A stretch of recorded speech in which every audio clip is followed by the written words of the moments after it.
Recker. Hey Nick, how you doing? Good. I'm busy. All right. This is what I want to know. My life is filled with these meetings. We have all that, and I have a couple. I want to. How do you do it? I work with you now on a number of things. These last couple of years, we've worked on so many things. Of all the people I've worked with, you are so freaking quick, right? And you're thorough. It's not like you're quick and sloppy. You're quick and thorough. Someone will send something out. We were asked to put comments on this editorial that's coming out for MISQ. And I'm always used to being the quickest person. So in a few days, I'll get to it, turn it around. By the next day, you had turned it around and you had comments on this editorial. How do you organize your life? Why are you so quick? Well, I don't even know how to start. So I'm quicker than you, and I would have never. You see, I would never say that. Like to me, you're a slow and somewhat disorganized person. No, you're not slow. You're not slow, and you're thoughtful and all that. But it's like, boy, it's sometimes hard for me to work with you. Let's put it this way. I think I think we have very different styles. Like you're more thoughtful, I think, but you don't get shit done. You don't get shit on paper as quick as I would like it. Yeah. Anyway, so you asked me how to see.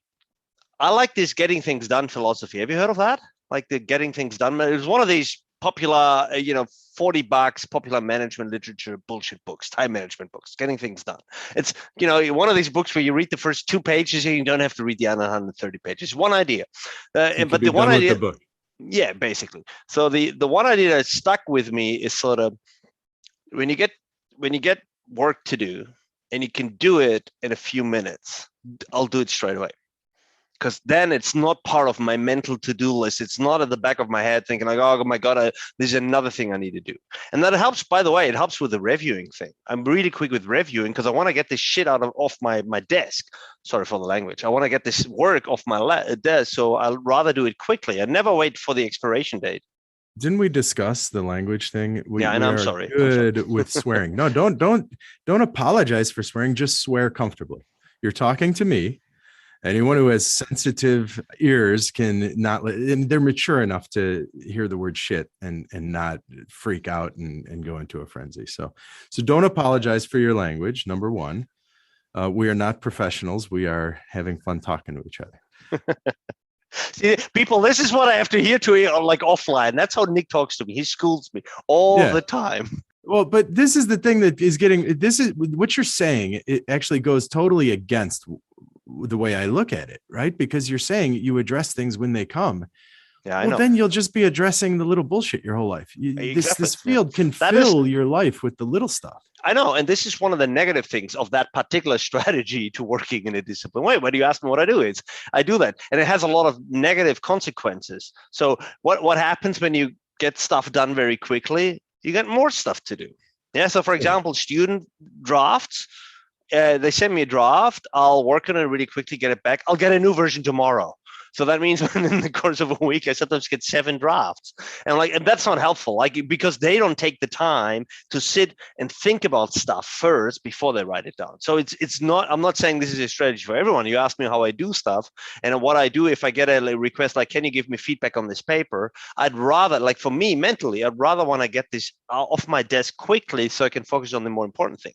Now I realize a lot of other people would say, like, do the important and urgent stuff first and the not so important and not so urgent things later. I realize that's a good strategy for a lot of people. It's just not one that I actually literally follow. Like what I do is what I just told you. Well, I don't think it's now or later. I think for me, it's always partitioning your week, right? So you have the times of the week so for example, we've talked about this. I do my reviews on the weekends. Right. Yeah. So I'm always working on the weekends. That's when I do my reviews. If it's Saturday morning, I grab my coffee. I might play a game of online chess or something, but then I get to the reviews, right? Because it's the weekend. That's when I do my reviews. If I don't have a review to do, I'll work on a paper or something else. And then I usually block a day a week to just work on research. And then I'm not actually doing email. I'm not doing meetings. And is that working for you? Like this 1 day a week thing for your research? It stopped working because it used to be Tuesdays and then we filled up Tuesdays, but now it's Thursday. And I'm really and I talked to Young Jin about this. He does it on Wednesday. And he apparently learned from some people in Silicon Valley that if you work really hard Monday and Tuesday, Wednesday's when you should have your break, and then you work really hard Thursday and Friday. And that's like the natural way to do it. And when it's a break, it's not that you won't do anything, it's that you shift it, that you do something else. So for me, it's Thursdays. And really, it's worked for a couple of weeks. I don't really reply to emails. I'll look at them real quick, see if there's something urgent. I don't reply to emails. I don't do any of my little busy work. Don't do grading, teaching, nothing. It's just whatever research paper is in the foreground at that moment or two that I need to get off my desk. But that partitioning, that bracketing for me has always worked. Yeah. And I understand your point. So just get it done. So this is the argument about the C student versus the A student. I had a professor once, and I was a bad undergraduate student. Yeah, you told that student. You told that story once, right? The A students. I did already? Yeah, you did. They said the C students, these are the hustlers and the bustlers, and they get stuff done, and they'll get far in this world because the world rewards hustling and bustling. And what I think is interesting is you think of me in your little world because you're like the C student that just is getting something done and then moving on to the next. That's how you think of yourself. And you think of me as that A student who's gold plating their crap before they ever send it out. Meanwhile, I think of myself as the C student who is getting things done in a more hasty manner than I'm comfortable with usually. Like I'll do it okay, but I don't spend the time on things that I would like to. I think as scholars, as researchers, we should be able to really dig into our research, spend some time with it, and spending a half day on an idea and writing it, to me, is pathetic, right? It's not deep. And we should have a deeper, but I'm still just doing C work in my regard. And you're looking at me as a gold plater who's taking months to do nothing. See, like, okay, maybe let's use this opportunity. Like what people don't know, you and I, we were just in a call, in a collaboration of other people, which to me is a constellation of 4 people with non-complementary working styles. I think that's the biggest issue we have in that particular team. Yeah. So I was sitting there wondering, and I was actually in the call. I was saying, like, look, let's get to the paper. Let's write stuff down. Like, Nick, get it out of your hands. I said, like, let's give it over so we can write things down. And you want to ponder and you want to discuss more, right? So this makes me anxious because I feel we've been talking about stuff for weeks and it doesn't matter. The only thing that'll matter is whatever we write down to see whether the idea works. See, that to me was a friction that I just experienced like half an hour ago. How do you see this? Like, you want to discuss. I had the feeling you want to get to the bottom of this and you want to talk through all of this. And once we figured this out, we'll write it down. But to me, the reality is we'll never figure it out until we start writing it down. So I want to get to that stage as quickly as possible because I can't talk about my work. I really can't. I feel horrible whenever I open my mouth and say stuff. I feel sometimes that the only way that I can express my ideas, like my intellectual ideas, is in writing, not in talking. I really don't like talking about my work. So, and I know that some people that they develop their ideas by talking about it. Yeah. What's your view on that? Do you see where I'm getting at? Yeah, I think every paper, every idea is simple. If it's not simple enough to put in words, at least top of the bottom of the, back of the envelope kind of thing, then you don't know what you're saying. And this is what I heard you say today. So you're like, let's write it down. And you're making the Weick argument, Recker, which is, I don't know what I think until I see what I say. Yeah, pretty much. I need to see it, and then I see if it works or not. Yeah, that's how we make sense of the world. We do it through language, and we say things, and then that's how we know what we think. So you're like, I need to construct by writing, and that's true. Until you actually write, you're not clear on what you want to say. But there's not a true north unless you can in the back of the envelope. So you don't know where you're heading. You're just writing. And especially with 4 people, and these 4 people don't have the same view. That's the one thing I got out of today's call. We're not on the same page. No, we're not. Now I'll give you an example. Stefan Zeidel and I wrote that paper on computationally intensive theory development, right, in ISR. And it won best paper in ISR. So this is a good bit of thinking. It's a conceptual paper. We talked and had some drinks and wrote a diagram. And he still has the diagram on a pedestal, in a frame, in a golden frame. But well, whatever. It's a little. We wrote it, and you could see it kind of reflected a little bit in what the eventual diagram was, but it is not the eventual diagram. So it's not like we were sitting there having drinks.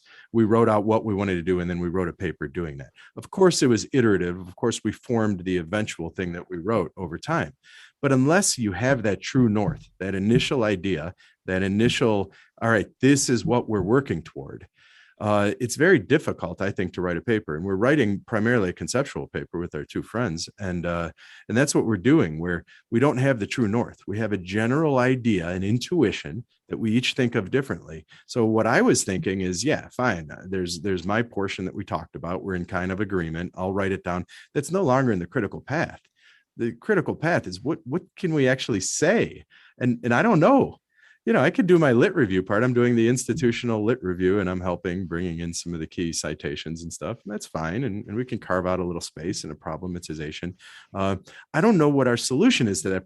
I don't know if I buy our solution. I think I kind of do. And I've been thinking about it, but no one has articulated to me that. Hence my view that we need to start articulating it. I don't know either. I don't even know whether I buy the ideas yet, but the only way for me to figure out is to see it in writing and not talking, because I don't trust my own words, so to speak. Like when when I hear myself talk in that talk, I think that is mumble jumble, incoherent stuff. So I don't like usually what I say. I like much better when I write, because it's a more effective practice. It's easier. Yeah, because I can sit, exactly, because I can delete words and find a better word, which I can't do when we run our mouth like we do here. So, slight tangent here, Nick. So we started collaborating on this, right? And it's not the first thing we did. We did a few things over the years. How do you choose? Why are we doing this? Why did you know what I mean? Like, why are we working on this project together? Whereas for some other projects, I'm guessing you're also saying no to some collaborations, are you not? Like, I'm not saying yes to every collaboration. I remember last year we talked about this instance, I think in April, May, where I said, like, dude, I'm almost burnt out here. I had to say no to this colleague who asked me to help with the revision, like a third run revision for MS Quarterly, said, do you want to come on board and help us? And it was sort of like, that's as close as you get to having a pretty good shot at a paper, I suppose. And I said, I can't do it, So we do say no sometimes, and we do say yes sometimes. Do you say yes to ideas, or do you say yes to people? Totally people. Totally people. Absolutely people. It's just people.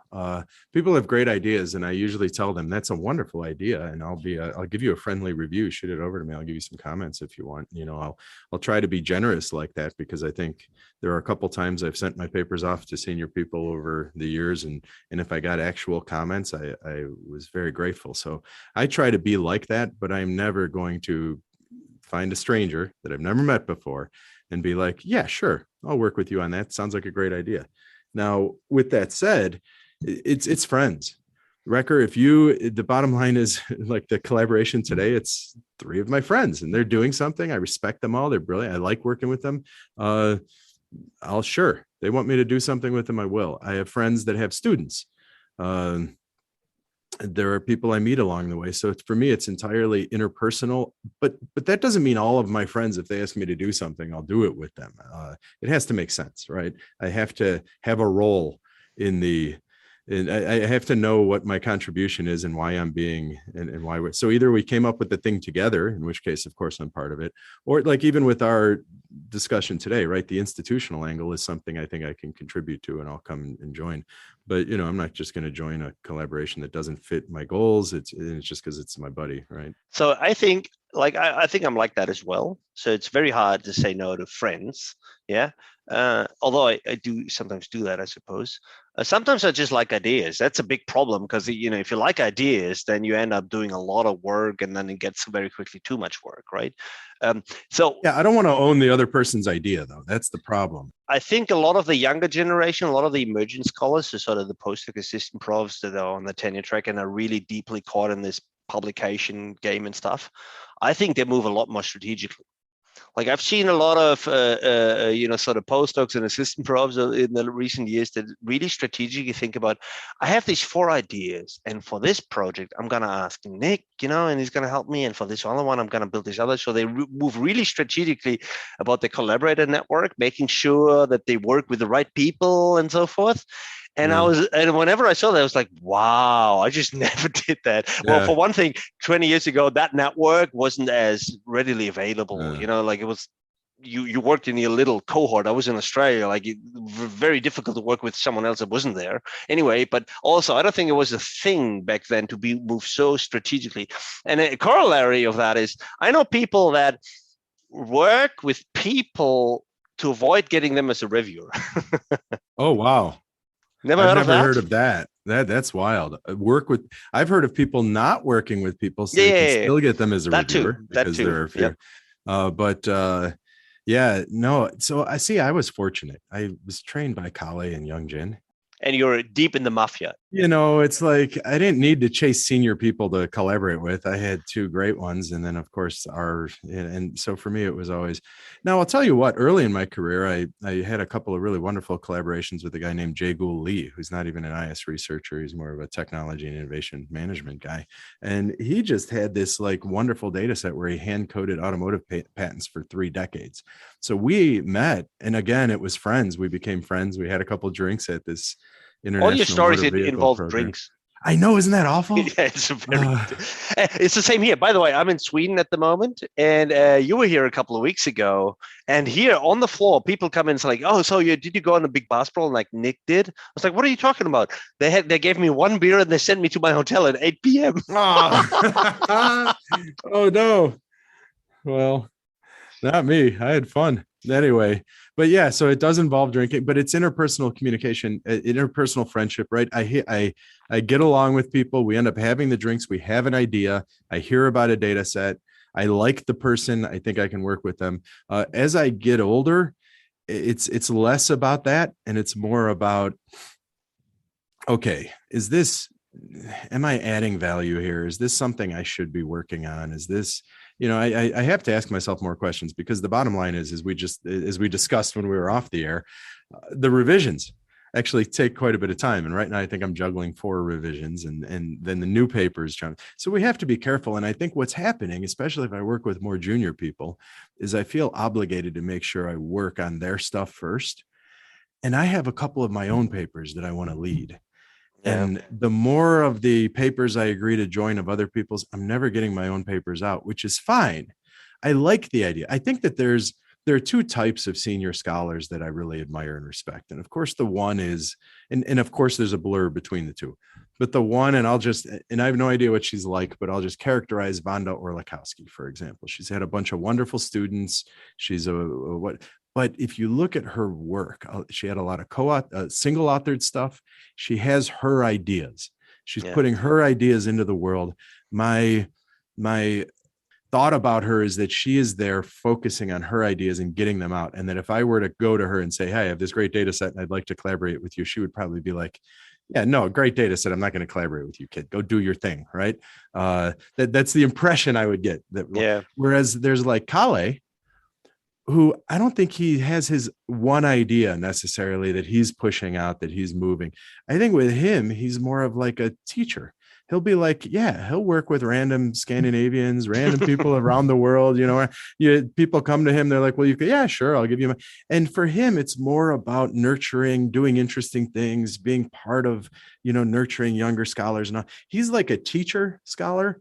Whereas Wanda, I think of as she's got her own trajectory of scholarship. And if you're right, or that's at least how I make sense of those 2. And of the 2, maybe I want to be the Wanda type, but I'm actually the Kale type, right? I end up working with doing a lot of different things. I don't have my own voice almost. I mean, that goes with me saying like we're all students of the school of thought in which we're brought up in, right? I always say like I'm very much Michael Roseman's students. It's like a lot of the ideals and the values that he holds dear, sort of engage, practice that as well. And you're sort of the same as Kale. No, you're not the same, but he's sort of following that footstep as well, right? So I think I'm not sure whether people realize when they choose their advisors and choose their doctoral programs that they also choose particular ways of viewing the game and research and whatnot.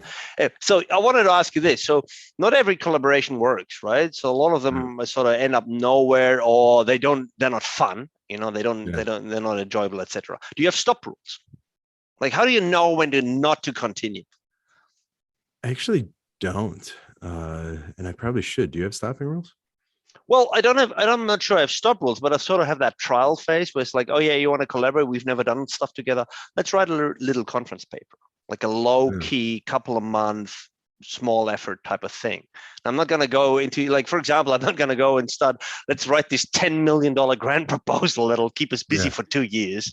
Like, I don't even know you, right? So like, I don't know you, I don't know the idea. Let's not do this. But, 2 months out from the ISIS deadline, yeah, why not? Let's see if we can put 10 papers together, to not because of the idea, just to see whether the process of collaborating, whether that clicks, right? Yeah. So, and if it does, the world is our oyster. And if it's not, we're probably both gonna say, oh, okay, thank you, but no, thank you. Yeah, I guess I need discipline somehow. And I need to start thinking about that. What is it? What are the criteria I'm going to use? And then how do I say, and I do probably anymore say no more often than I say yes. And I should probably say no more often than I do. Right. And I think that's a good rule for not just more senior people, but I think junior people too. If you look at me, 10, 15 years ago when I started it, my PhD, I was probably ready to just collaborate with whoever. And I was learning. So that's probably good. You learn, you play, it's conference papers, it's all that. So that's probably good to start building some of your muscles. But then at a certain point, you should pick your battles.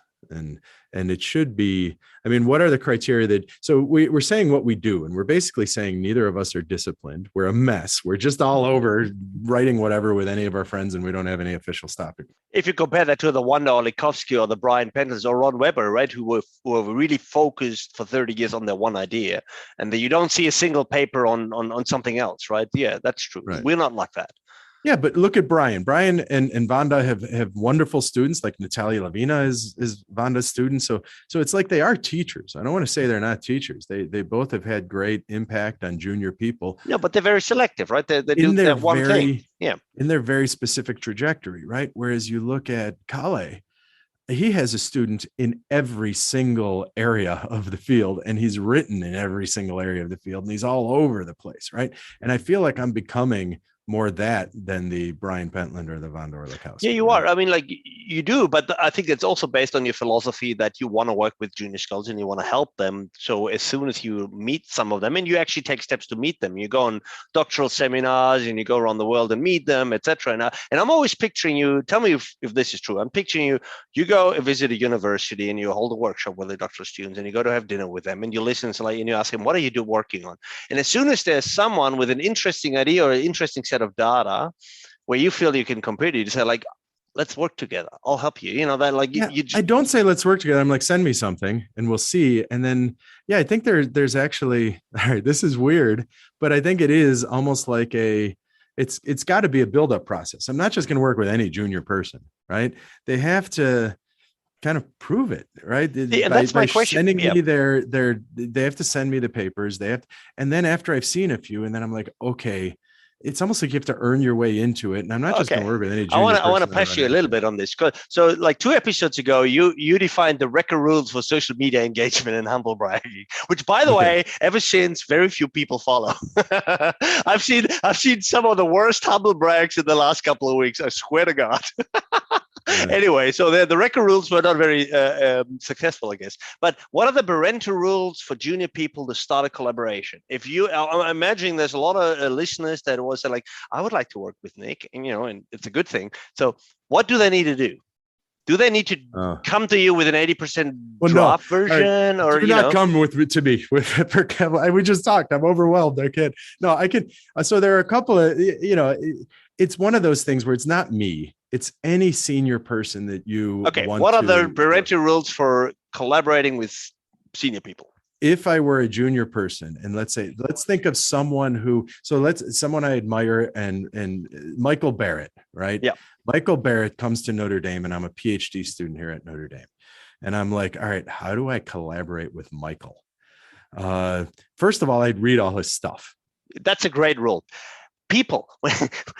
When people come to visit you, make sure you know your work. When you go and visit them, make sure you know what they're working on. We talked about this in the context of job talks, and I think that's a big problem, that people are not well prepared. They don't know what I'm or anyone else is working on. I think that's a huge mistake. Yeah, go and have a look at the recent papers. Like, what are they working on at the moment? Absolutely. So this is how I would work with Michael Barrett if he came to Notre Dame. I was a junior person. I would say, all right, I would look at his papers, and maybe I would find a paper. He's got some in the early 2010s on discourse, the diffusion of technology through discourse in a field, right? So then I would be like, okay, is this something I'm interested? I would find that thing that I'm interested in that Michael is also doing. So that's maybe an overlap that he and I have. So then I'd be like, okay, how? And then I would read those papers and have something to say about them. And then I would think of a data set that I could construct where I could bring something empirical. I wouldn't try and do something conceptual with Michael Barrett, because he doesn't need me to do a conceptual work. He can do those on his own. What would he need from me? Maybe some data that he wouldn't get on his own. So I'd think, all right, what is really cool data? And then I would start piecing together whether I could do this. And then when he came, I'd say, listen, you have this paper in 2015 on the diffusion through discourse of a deck. I can get this stuff on whatever blockchain, some technology, and I can get this data set. I think it's really interesting. I think we can move that thinking forward. And I would address it to him conceptually, and I would have it right. That's how I would do it if I were targeting a senior person. Now, I do want to tell you what I did as a PhD student that didn't work. You know, Raghu Garud. Yeah, I know the name. Yeah. Yeah, Raghu Garud, a huge person in technology and innovation management, absolutely brilliant. You know, institutional entrepreneurship. Raghu. One of his many ideas, but he's really just a generator of wonderful. So when he came to Case Western, I saw him and I read his book on path creation. He wrote an entire book with a guy named Carno on path creation. Yeah, that's right. Yeah, I remember that. And I read it and I thought that they did kind of a straw man of path dependency. They were talking about path dependency and they were contrasting it with path creation. So I went up to him and I'm like, hi, I read your book. You're mischaracterizing path dependence. It's like, did you ever even read path dependence? And then I went on and I was saying, because path creation said, and then I right. Oh, that's a brilliant strategy. Well, but no, this is the beauty of it. He looked at me and he put his arm on my shoulder and he said, well, let's go have dinner. And let me give you some advice. In the future, when you see a more senior person, don't go up and just criticize their work. That's not really a good way to. And I'm like, and then it's a very polite thing to do. Well, and there was like this thing. We had dinner, and he never addressed any of my thoughts or ideas or criticisms. And then later, I kind of pieced it together. I realized that he realized that the intuition he was trying to form later became what he said was institutional entrepreneurship, right? But so it later became that a few years. But anyway. So don't criticize them when they show up. Do the sandwich thing, say something nice, then criticize and then say something nice again. So there's the strategic way of working with someone, and that's how I would suggest doing it, what I would do with, say, Michael Barrett. But then there's also the kind of idiosyncratic way, and I would use my advisor for this, right? Where I'm doing the research I want to do. I'm using the theoretical basis I'm interested in. And then I would, talk to Kale as my advisor or Young Jin and be like, hey, aren't you friends with so-and-so? I think inviting them onto this paper would be great. So like your student, Julian, right? He would go to you and say, hey, Recker, does Julian call you Recker? No, there's no person in this world that calls me Recker. You should call you Recker. Except for Nick. All right. So like Julian would go, hey, Recker, this is really close to Nick's work, or I would really like, could you reach out to Nick and maybe see if he's interested? And here's a draft and all of that. And then if you shot me an email, you're like, dude, I have this student, come join us. And then I'd be like, yeah. But usually that works if you have the data setting and you have a conceptual idea or a conceptual, like a theory they want to connect to, and then you reach out to some proponent of the theory. Because I was about to say, what you did strategy is nice, but I think it's a very American strategy. Like in the European and the Australian context, and all the PhD students, they start with data. Yeah, they start and they have an interesting case, and they don't know what it is about the case or whatever, but they usually it's an interesting case. So they usually come in and say like, I have this case, I'm working with, I don't know, BMW or whatever, right? So we'll be doing interviews about how they build IoT cars. I don't know. Yeah. And then they don't know what to do with this. And then they come and look for collaborators, either that give them a conceptual idea, like a particular theoretical lens, or if sometimes you just want people that write better than them and they want writers. So like that's sometimes what it feels like. Yeah, I don't want to be anybody's writer, right? I don't think you should count on me to write your paper for you. I'll help you write your paper, I suppose, and I'll proofread and I'll give ideas. And if we get going, I might even write a section or so, but I'm not going to join some junior person to write their paper. What I always tell people, like this might just be me. Like I sometimes get people and they send me a paper. It's like, I want you to work with me on the paper, like co-author this paper. And they sent me a 40-page paper. I'm like, what do you want me to do? Find the commas or something? Like I can't work with you because it's done. What do you want me to do? Like go through and tell you where you made a lexicographic mistake, right? So I don't like that. I realize that some people like that you get an 80% and the senior person writes a better introduction or something. I don't know, right? So like, but to me, people come up with a finished draft. I'll say like, I'll look through it. I'll give you comments, but that's it. Like I can play an editor here, friendly editor, friendly reviewer. I'm not doing anything. Yeah, something like that. You give them a friendly review. Here's some guidance. Go away. That's not. If I'm going to work on you with a paper, I should really work on you from sort of the beginning, right? You can't be done collecting all your data, having written all the whole front end and done your analysis, and then invite me onto the project. That's not when I need to help you design things and think through things, or else. So you have this story with Raghu Garud, right? And my story that's similar is Shirley Recker. Yeah. So I grew up in the Australian context, and she's this eminent figure. Right? Very thoughtful, very deep. And she does theory and she did design. Now, I didn't necessarily do either of these two things, but I really admired her always. And I still do. Like, so, and she knows the story. If she's listening to this, like she knows the story. I have tried for years to get her to do anything with me, and she would never. And she would work with these other people. A lot of them were idiots. I felt. I was like, and I came up and said, like, Shirley, you refuse to work with me, but you work with these idiots. Why are you working with the idiots? Why are you not working with me? I don't know what her reasoning was. It could have been like, in hindsight, could have been like, I never had actually an idea. Like I wanted to work with her, but didn't have data. I didn't have an idea. I didn't, I just wanted to work with her. Right. So for a long time, I think I just wanted to work with people to see what that's like. And I would work on probably anything. Or I don't believe you just called a bunch of people idiots. First off, that was totally awful. But secondly, you know what Shirley Recker was thinking? Recker's the biggest idiot. I'm working with you didn't look in the mirror and realize that you're way worse than she had. Clearly a low bar and you did not meet it. Exactly. Probably. And that's the advantage and disadvantage of having a huge ego that you don't see this. You know what worked with Shirley Recker was, so Stefan, our buddy, had his student Leona Chandra, right? And she had this idea of principles. And I met her, and she was very passionate about her idea of what is a principle and digging into the principle. And I think that was exactly because she didn't know who Shirley Recker was. It was Stefan who said, this is really cool, really interesting. You have an idea here. And he went and got Shirley Recker and then the two of them mentored her in her dissertation work. I think that's the best way to do it as a student. Now, once you're done being a student and you've maybe had a couple papers published and everything, then I would still, I guess I wouldn't strategically pick someone to work with. I would have my work, and then I would find the person who I like collaborating, and you want to collaborate from the beginning. So find that person who has an overlap with you. You meet them in conferences. They'll be in the same conference session. After the conference session, you go get a cup of coffee. You start talking. I mean, that's how this is supposed to happen, isn't it? Yeah. It's not supposed to be me chasing the celebrities. No, that's not how I'm going to get good work. It's going to be about me being at a conference. I'm studying open source. Someone else is studying open source. Afterwards, we're like, hey, I have this data set. You have that data set. Let's do some good. We're both trained. We both know research. We had the cup of coffee. We like each other. We're getting along. Then we actually design something. And then that's how you build a relationship. And that's how it should be. It should be about the ideas, not about the celebrity. It should be about the ideas plus the fun, because this is one of the very, very, very few professions on this planet where you get to pick what you work on with whom.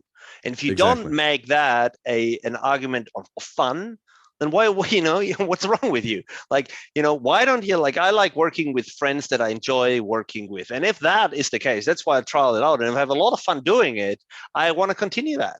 Because if not, I might as well get a supervisor who comes in and gives me a bunch of work to do. All right. So you wanted the rules. Now that we've talked, right? Like Wyke, now that we talked, now I know what I think.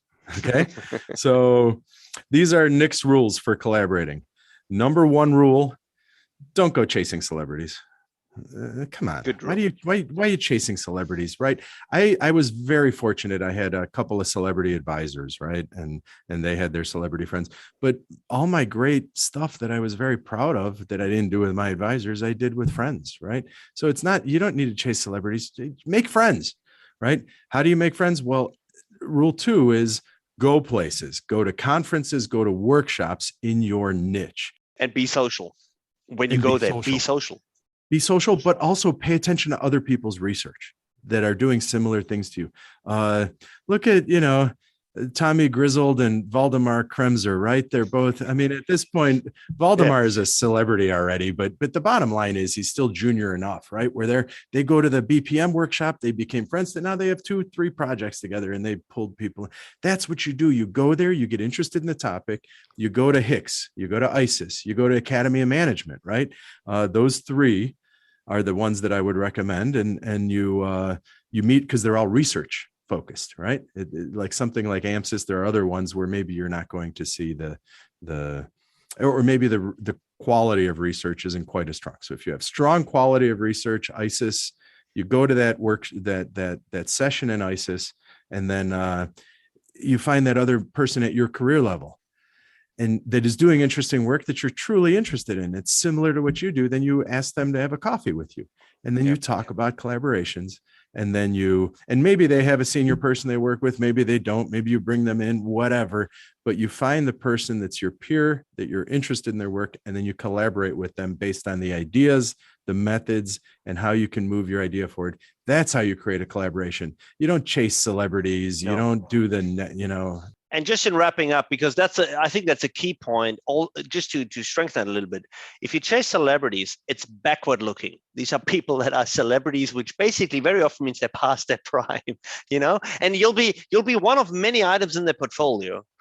So yeah, you work with these people, fine, that's great. That doesn't make you a better person just because you happen to be on this one paper with this one person. But your peers are going to be the celebrities of tomorrow. So that forward looking for the next 20, 30 years, that's a much better strategy than trying to work with someone that's in the late 50s, 60s, or 70s. Yeah. So I agree. Like I see too many people and they come up and say, like, I'm working with celebrity X. That's what they tell me. I told you before, like they tell me they are working on this paper for ISR. I'm not interested. I also don't want to know that you're working with these very famous people. I want to know what makes you famous or will make you famous or whatever, right? So I think that's a much better strategy. And don't forget the fun. Don't forget the fun. If we take the fun out of the game, which is I think why the last 2 years were so hard, if you take the socialization and the enjoyable part out of this, then it's just a grueling job where you get more and more stuff where you have to get very, very disciplined at getting all these things done, right? Yeah. So, if you find it's fun to do stuff with certain people, we'll continue working on that. If it's not fun, doesn't matter how successful it is, I would not do that. Yeah, absolutely. Boom. Well, we rescued this episode. I think we had a slow start, and then boof, we hit gears as soon as I stopped swearing, I think. From now on, you need another word instead of a swear word. Okay. Boof. What did you just say? Boof? A boof word. Boof. From now on, it's boof. That boofing podcast. The boofing podcast. All right, folks, that's it for today. Let us know what you think. As usual, we don't get many comments anymore. I think people are just in the rhythm of listening to it and so forth. Anyway, do let us know what you think. We are really open for feedback, good and bad. And if you have suggestions, then let us know. Nick? All right, my brother. Good talking to you.